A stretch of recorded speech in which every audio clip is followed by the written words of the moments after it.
Assalomu alaykum do'stlar. Keyingi mashinamiz Genesis GV70 EV. Boyagi oldindagidagi mashinaga nisbatan ancha kattaroq SUV, parketnik. Garajda yurgan masofasi 25 000 kilometr atrofida. Narxiga kelsak, narxi 68 million adashmasam, 68 million won atrofida. 2022 yil mashina.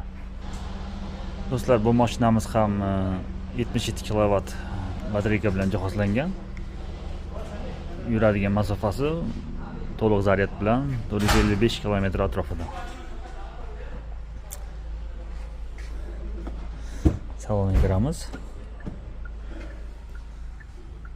Bu Cadillac Mercedes'i yoki BMW'si desa ham bo'ladi-da. O'ta go'zal ichi. Ichiga o'tirdim. Bo'yimga moslab o'rindiqlarni to'g'rilab oldim. Hidlari ham ketmagan mashinani. Atigi 25 000 km yurgan. Yangi desa ham bo'ladi-da.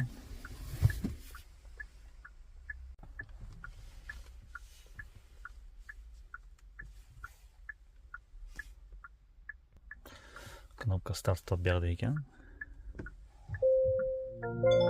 카드를 넣어주세요.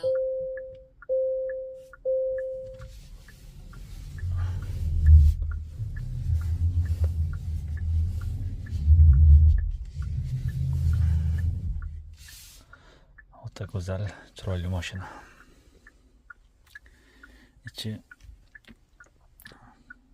kosmik kema bo'lib yotibdi. Telefonni zaryadga qo'yib qo'ydim.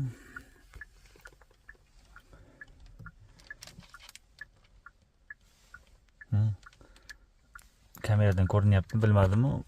Приборная panel 3D ekan, ko'zimga qarab moslashyapti. Head-up display bor. Bu yerdan ham ko'rinyapti.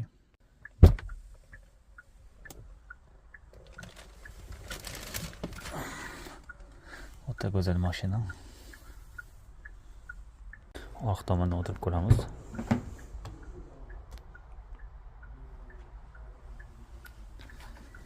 Bismillah.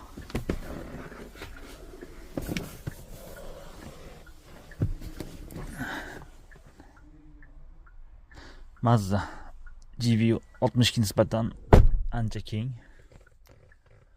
Orqada